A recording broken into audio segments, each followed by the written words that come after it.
Gente, vamos lá. Dias bastante complicados aqui desde a semana passada, com o anúncio acima do esperado. Acho que vocês comentaram aqui nos Morning Calls dos últimos dias sobre as tarifas e você fez um bom resumo aqui agora de manhã de onde estamos. E a preocupação é bastante grande, assim, pelo nível das tarifas, do nível médio das tarifas. O presidente Trump, de fato, as tarifas, a segunda parte delas começa amanhã. Se eles não adiarem, não fizerem nada, a gente vai para os Estados Unidos com maior tarifa média desde a década de 20 do século passado. Então é uma mudança bastante grande. E quando a gente vê ali os gringos, eles estão olhando uma recessão provável nos Estados Unidos. Então você tem ali um grande banco falando de 45% de chance, mas subiu essa chance 2 vezes em uma semana. Você tem um banco que já está falando, estou falando bancos americanos, tá? Assim, que tem uma estrutura bastante grande ali de gente olhando a economia americana e dão crédito e participam de operações ali no dia a dia. Tem banco que já está com uma probabilidade maior de recessão que 50%. Então se a gente tiver uma recessão nos Estados Unidos, que é grosso modo aí 1/4 da economia do mundo, e que você vai gerar muita dor nas outras economias, não só pela recessão propriamente nos Estados Unidos, mas porque você está aumentando tarifas contra a importação de outros países que exportam para os Estados Unidos, então você vai gerar um problema ali na União Europeia, na China. Estou pegando só aqui as grandes economias, tá? Mas é óbvio que isso vai pegar ali bastante outros asiáticos que também foram bastante afetados. Então a gente pode olhar, não sei se uma recessão global, mas talvez uma desaceleração bastante intensa da atividade econômica global. Isso tem várias implicações. É que os clientes locais têm olhado isso, como é que isso afeta o Brasil, né? E a gente tem alguns canais ali. Então, por um lado, a gente tem um dólar mais fraco no mundo, e é o dólar contra a cesta de moedas. Então o dólar perde contra o euro, contra o real, contra não sei o quê. Mas é um ambiente mais difícil para emergentes no geral, né? Então você tem mais risco no mundo. Quando você tem mais risco, normalmente para emergentes é um cenário um pouco mais complicado. E no nosso caso, nós somos um país emergente que exporta commodities. Quando a gente olha a chance de uma recessão global ou uma desaceleração bastante intensa da atividade global, não dá para achar que é um cenário muito positivo, infelizmente, para o Brasil, quando a gente vê o mundo ficando pior. Então, as coisas que a gente exporta estão caindo de preço. Então, a gente está olhando o petróleo, caiu de $75 mais ou menos para 65 mais ou menos. Você tem minério de ferro, caiu lá dos $104, $105 para baixo de 100, hoje está caindo até um pouco mais. Então você tem ali as commodities que a gente exporta sofrendo, grãos está segurando um pouco mais, mas também não está excelente, então a gente tem um pouco dessa dificuldade olhando para o Brasil. Excelente. E olhando para, né, você falou muito desse medo da recessão, o que os mercados estão precificando em termos da postura do Fed, esperada pelo Fed, né? Então a gente tem visto muito, a gente veio de um vai e vem dessas expectativas de desce juros, não muda nada nos juros nos Estados Unidos. Isso mudou bastante de uma semana para cá? É uma ótima pergunta, Raquel. Quando a gente olha de Fed, porque você tem duas forças que estão indo em sentido contrário. As tarifas, ao mesmo tempo, elas aumentam os preços domésticos nos Estados Unidos, e ali os Estados Unidos fez uma opção de subir tarifa contra todos os países ao mesmo tempo, o que na prática você dá mais poder de negociação de preço aos ofertantes, ou seja, quem deve pagar mais ou repassar mais esse preço acaba sendo, ou quem vai sofrer mais é o consumidor americano e menos os exportadores, não que não vão sofrer, tá? Mas da proporção ali entre quem sofre mais, o consumidor americano, como você subiu contra todo mundo ao mesmo tempo, imagina que o cara tem que consumir alguma coisa que não está sendo nesse momento produzido nos Estados Unidos. Talvez no médio prazo até você consiga internalizar a produção e tal, mas no curto prazo você não consegue. Então na prática, se você subiu tarifa contra todo mundo, você vai ter que pagar mais caro por isso. Então você vai ter um choque de inflação para cima.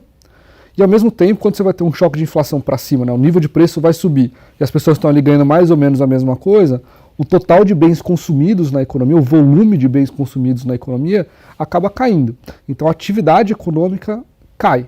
E aí a gente tem uma dúvida, né, assim, o que é o mais forte? É a atividade econômica puxando para baixo ou é o preço para cima? Nesse momento a gente não sabe. Tá? O mercado está precificando cerca de 3 a 4 cortes do Fed ainda esse ano, o que é mais do que tinha na curva antes do anúncio das tarifas, ou seja, o mercado está precificando que a parte de atividade econômica vai ser mais, a desaceleração de atividade vai ser mais importante para a decisão de juros do que esse choque positivo de preço. Mas quando a gente olha e vê o que o Fed está falando, e a gente presta atenção ali nos discursos do presidente, dos diretores do Fed, a gente olha e eles estão falando, olha, calma, eu não sei, vamos esperar para ver, a gente precisa de mais evidências. Então acho que tem um pouco dessa incerteza ali ainda do que vai acontecer na taxa de juros americana. Acho que para a gente aqui de Brasil, para tentar aterrissar um pouco para o nosso lado, para a gente acho que honestamente faz pouca diferença. A gente está com juro tão alto, a gente vai acabar em 15, 15,5, enfim, 15,5 é o número do Caio Megali no nosso time macro, mas pode ser eventualmente até um pouco menos, se a gente olhar o que está na curva. Mas a gente está com a taxa de juros tão alta que honestamente faz pouca diferença para o gringo que está vindo aqui fazer um carry trade, né, aproveitar a nossa taxa de juros mais alta do que a lá fora. Se a gente está 25 bips a mais ou a menos, acho que faz pouca diferença, tá? O que eu acho que faria bastante diferença para a gente é se mudar essa discussão de forma muito clara, para, olha, vamos sair aqui de 3, 4 cortes do Fed para ir para um nível muito para o outro lado, sei lá, vamos não cortar mais, vamos subir juros nos Estados Unidos. Aí eu acho que seria um cenário mais desafiador. Muito bom. E a gente vê, né, e essas coisas mudam muito rapidamente, como você falou, né? A gente mantém aqui a nossa projeção, né, no time de economia de nenhum corte para esse ano, mas também é uma, né, observando os dados, a gente está vigilante, assim como o Fed, né, tentando entender até o impacto dessas tarifas. É praticamente impossível até de calcular, né? Você nem sabe qual é a tarifa. Ontem sobre a China era 34%, já virou 54%, porque teve 20% adicional.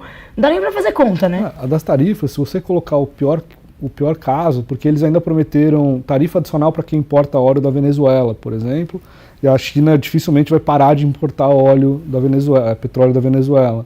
Então, se você colocar essa tarifa adicional que o Trump prometeu, mais os 50%, assim, você consegue chegar, num cenário bem extremos, a tarifas perto de 140%.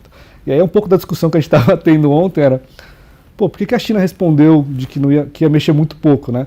Assim, será que faz tanta diferença se você vai subir a tarifa 90% ou 140%? Se você vai ficar com 90%, você já não é competitivo. Então, assim, do 90% para 140%, parece que vale a pena eles tentarem forçar a mão e gerar mais dor nos Estados Unidos e tentar negociar mais para frente com o consumidor americano numa situação pior. Já se torna inviável, né, a produção.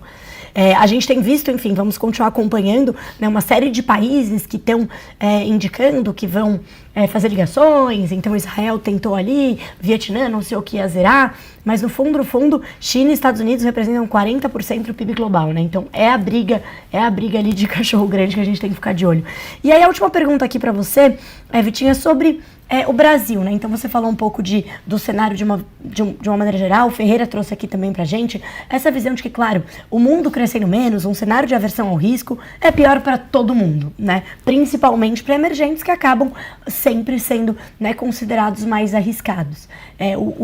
O safe haven do mundo continua sendo os títulos americanos, continua sendo o dólar, né? Mesmo que o problema esteja vindo de lá. Mas olhando aqui para o Brasil, a gente tem alguma expectativa?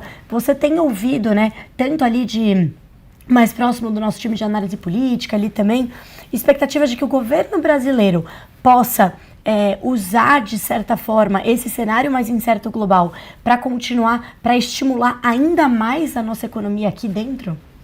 Uma ótima pergunta também. A gente teve alguma discussão de tentar entender primeiro qual é a reação do governo brasileiro em relação às tarifas.